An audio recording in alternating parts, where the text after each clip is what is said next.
ছাত্র জনতার আন্দোলনের সময় সংঘটিত হত্যাকাণ্ডের নিরপেক্ষ তদন্ত চেয়ে জাতিসংঘ অন্তর্বর্তী সরকারের প্রধান উপদেষ্টার কাছে চিঠি দেবে বিএনপি। এমনটাই জানিয়েছেন দলের মহাসচিব মির্জা ফখরুল ইসলাম আলমগীর।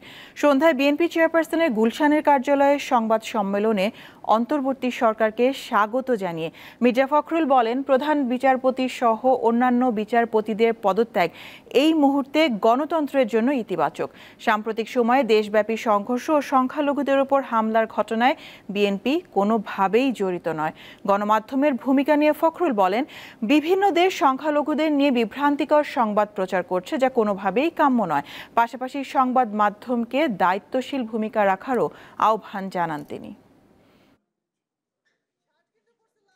বিজয়ের পূর্বে সরকার বাহিনী দিয়ে যে নৃশংসভাবে গণহত্যা করা হয়েছে, আমরা সিদ্ধান্ত নিয়েছি যে জাতিসংঘের কাছে আমরা এই বিষয়ে একটা নিরপেক্ষ তদন্ত চেয়ে আমরা চিঠি পাঠাবো। দেশে এবং বিদেশে কিছু কিছু গণমাধ্যমে আমাদেরকে জড়িয়ে একটা আপনার অপপ্রচার চালানোর চেষ্টা করা হচ্ছে। এটার আমরা তীব্র নিন্দা জানাচ্ছি। একই সঙ্গে আমরা স্পষ্টভাবে বলতে চাই, এই ধরনের কোনো ঘটনার সঙ্গে বিএনপি জড়িত নয়। বাংলাদেশের কোনো সুস্থ স্বাভাবিক রাজনৈতিক দল বা ব্যক্তিও জড়িত থাকতে পারে না।